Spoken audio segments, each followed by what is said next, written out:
Our view was that the retail market in California is critical. The retail market in LA County is a huge part of that. We've got in LA County 40% of the population of California in one county. But looking at cannabis retail in Los Angeles as a focus for us, simple thesis, we felt it was broken. Most of our friends would not be seen dead in a dispensary.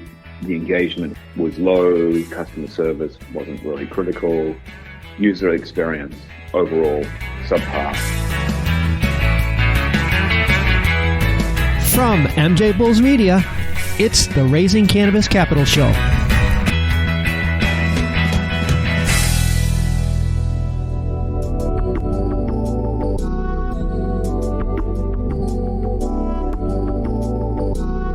Today on Raising Cannabis Capital, we are continuing this month's Cannabis-Dispensary Spotlight Series with Tim Dodd, the CEO of Sweet Flower. Tim, welcome to the show. Thanks, Dan. Good to be here. How are you? I'm fine. I appreciate you taking time out today to talk to us about all the exciting things that you and your team are doing in Southern California.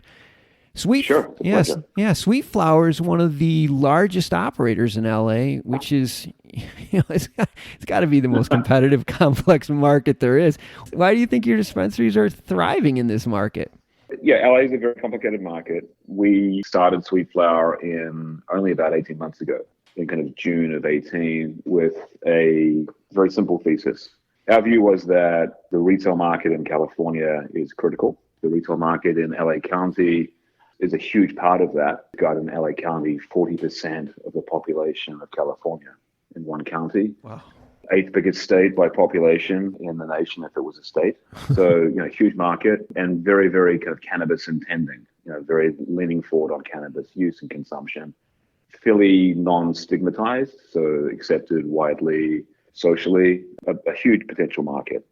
But looking at cannabis retail in Los Angeles as a focus for us, simple thesis, we felt it was broken. Most of our friends would not be seen dead in a dispensary. The engagement was low, customer service wasn't really critical, user experience overall subpar. Mm-hmm. And I think most importantly, at least for what Sweet Flower is doing, there's a huge white space that's not being addressed. Most of the stores that we looked at in 2018, when we were really setting Sweet Flower up, were focused on one demographic, young male. Yeah. That's fine. That's a very well-served demographic now in Los Angeles. And we were thinking, okay, there's a different market here for older, boomer, millennial, professionals, non-male, diverse, inclusive crowd of people that are not really being served or being attracted that well to cannabis. And that's been proven to be the case. Our market sector is older. It's people who are coming in primarily for pain management, for anxiety management, for stress relief. I think that market's really the market that is underserved. We want to focus on the need and the need state. Why are you here today? How can we help you? What are you looking to do? You talked about a lot of the aspects of your strategy, but the store and the look, even the name, it's very subtle. It doesn't scream the typical stereotypical cannabis jargon. 420, push bank. Yeah. I think that low-key approach, I suspect it's got to be helpful for attracting new-to-cannabis type customers. Yeah, there's different approaches for different people. Some people want to go to a dispensary that looks like a nightclub, and that's fine. That's just not our customer base. Our customer base comes to us because we are a little more subtle. I think we're still very cool, and I think the brand is super comfortable. And not calling it something masculine or something related to the plant and subtle has, I think, made people think, okay, that's not a typical store. That's maybe a bit different, maybe female leaning. It is a flower, and it is sweet, and it's kind of nice and pretty. And you build it into sort of the story that permeates throughout your entire organization. I was laughing when I was reading, you refer to cannabis as the floral frontier, and your associates are sweet florists. It just creates, it's great. I think those are great. We like kind of brand forward, a brand direction that fits our thesis, which is that this is for everyone. I don't mind if people call our stuff bud tenders, but we don't. We refer them as your sweet florist. And it's good. We're going to do events at people's homes. We'll send up our florists, and we'll send up our delivery truck with the flower in it. So I think it's kind of fun.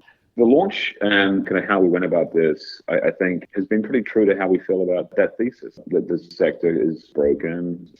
Some people looking at the industry kind of think it's like tech. The difference between tech and retail is that there's actually room in retail for lots of different market segments. And there's room in cannabis for lots of different licensed dispensaries to focus on their own market. I want to take a short break to play you a preview of our next episode and to thank our sponsors. And so, we're focusing on larger metro areas. So that's Los Angeles, San Francisco, San Jose, Las Vegas, Denver. And those are, that'll keep us busy for a little while. We have a couple of binding LOIs in place that I can't exactly say which ones yet or the exact locations, but that's Los Angeles and Las Vegas to start. Tune in on Thursday to hear the next episode of the BioTrack Cannabis Dispensary Spotlight Series with Paul Henderson from High Times. And now let's get back to today's show.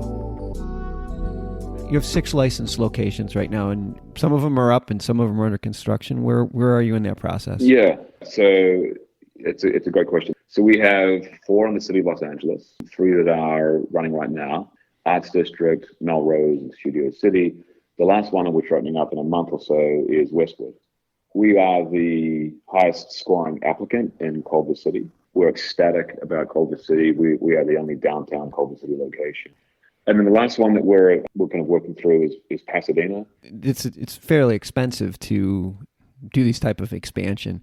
Are you raising capital? So yeah, we are finalizing a capital raise right now. The interesting thing about Sweet Flower is we have not taken any outside money. The money that we've invested has been the capital from myself and my partner, essentially bootstrapped Sweet Flower to date. So while we're kind of mature in kind of the business raise and what we've done, this is our first outside round. So we're looking for a small amount of money. So in addition to finalizing the build outs of some of these locations and pursuing new locations, the core focus for us for this year is driving the marketing message. We built a beautiful brand. We built these beautiful locations. We've been focused on winning more stores and more locations, but 2020 is the year for us to achieve, what I think are some very achievable goals. And that will be driven by operations and marketing. And that's not inexpensive. When bringing in quality team and getting the message out there and opening stores, it makes sense that, now is the time to start with raising some capital. And yeah. I'll have all of Tim Dodd's and Sweet Flower's information in the show notes and on MJBulls.com. So if you want to learn more about investment opportunities, you'll be able to reach out to him directly. Tim, a lot of information. I really appreciate you taking the time to explain everything that's going on with Sweet Flower, and it's very exciting. Wonderful. Yeah, thanks, Dan. I really appreciate it. We're very excited. We're very bullish for this year. Have you back on next year. Let's see where we are. Yeah, it'd be great. Much appreciated. Take care.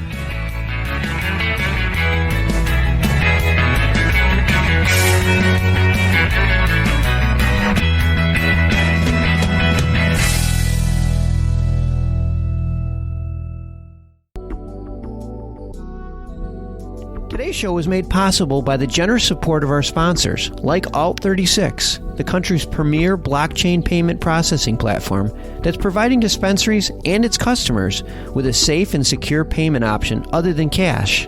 To learn more, go to alt36.com. We're proud to feature today's episode on the MJBulls Cannabis Podcast Network, a platform designed exclusively for cannabis podcasts to share their message with the world. To learn more or to enjoy another great cannabis podcast, go to MJBulls.com or, coming soon, download the MJ Bulls app to your Apple or Android phone.